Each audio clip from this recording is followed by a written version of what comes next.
We target the corn and soybean growers in the upper Midwest, 12 Midwestern states, and we like to say we're after the commercial producer. They have to grow so many acres of each crop to receive our magazine.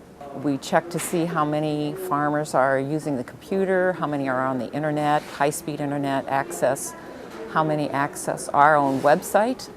I think it's surprising how low high-speed internet access is out there among farmers. Our audience is people who live on the land in the country, rural landowners, whether they just enjoy their life on the land or make their living from it. The average age is about 55. We've just started doing web surveys through our email newsletter signees, and have started to see some trends there. But I would say that the jury's still out on how they would prefer to be communicated with, both by us and with each other. Right now, the print product is the center of our brand, and we're hoping to keep expanding that on the web. In the magazine, we target sort of the larger producers, and our main subscriber base is in the Midwest, from about Nebraska to Ohio, and their surrounding states, basically the Corn Belt and the ethanol belt, as we're starting to call it. But we're national in our coverage, but we have a kind of a core in the Midwest there. We've found that about 3/4 of our users online have high-speed internet access, and we sort of operate under the MO that the people who use our website and the people who read our magazine are two separate audiences, and so we sort of feel like the broadband is going to be, eventually it's going to become 100% saturation. Everybody's going to have it. We target a very broad range of readers, but our main focus is on agricultural readers. So whether that's through commodity newsletters or the regular weekly publications of the agriculture industry, we write predominantly for that. We know from kind of our area and our location and a lot of the newsletters we write for that the farmers and agriculture industry leaders that we write for typically read from print media, and are now becoming more technologically savvy that they're starting to move on to the computer mediums, but still print is their main form.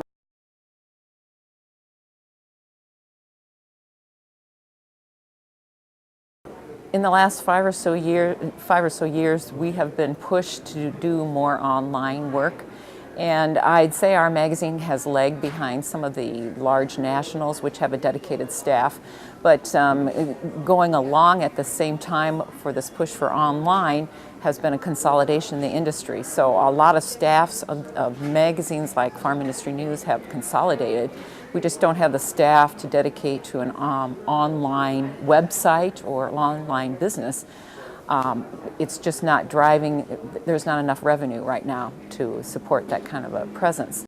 The way we cover news has changed over the last 5 years, even as magazines. We can't expect our readers to conform to our monthly or bi-weekly production schedules, or even weekly. That web product has become all the more important for market news, weather news, things that people expect to get right away. I mean, they have every reason to expect that. The web savviness is sort of one of the things that's changing. That farmers are typically sort of a tough audience to get to adapt to changes like that. And but they have, and even in the last year, we've noticed that we've had a lot more adoption of the technology and a lot more use, and the community of our website has developed a great deal since I've been there. We have kind of a core group of users of our site, of our discussion groups and our message boards that really have formed this real strong community, and I think that's going to be one of the things as we move forward. We'll begin to cater our content directly for the people who use our site. It's interesting because a lot of the front runners in Canadian agriculture publications that started to set up websites and try to go to more of a daily newspaper update format and follow a lot of the larger dailies kind of started to come away from that. But I think you're starting to see more of that come back, but not as heavily as electronic newsletters. Those seem to be where things are going.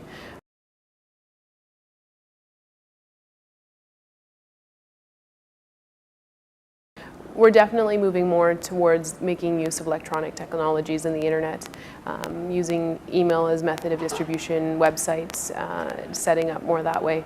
And that's something you didn't see as much 5 years ago. We're still using the print form and relying on that, but we're adapting a lot of our pieces now and writing them more for web content and electronic distribution. We have an email newsletter on our website. We use our website as an extension of the magazine right now. And if there are things that we want to expand on, subject matter that we've covered in the magazine that we feel maybe there's more to it, we send our readers to the website. Whether it be expanded coverage from our staff, whether it be links to other websites, whether it be galleries, photo galleries that are expanded online. And we hope to continue that in the future by allowing not just our editors to talk to our readers, but allowing our readers to talk to each other through social networking. We realize that seems to be the trend, and don't see a lot of that happening in rural America. And so we hope to be on top of that. We also put out some email newsletters, and that's a big way for us to get some feedback from our users and everything. And so between the magazine and the email newsletters and the website, those are obviously our big three. We're seeing a shift now where we're starting to focus more with electronic newsletters. We've relied on listservs as kind of how we first started to delve into it, and now we're shifting more into something more formalized. It's with so many other people moving towards it, you really have to start setting yourself apart from others. So electronic newsletter allows you to differentiate yourself a bit. We've also dabbled a bit into blogging, and as we learn more about that technology, we're getting more involved with that. And you're seeing some other things come on stream. I know organizations in the area that we write for are starting to use things like Facebook, of all things, and MySpace. They may not necessarily have control, but it's kind of putting the power back into their audience to communicate, and then they can put their messaging through that. So we're starting to get more into that avenue too. We've taken kind of a little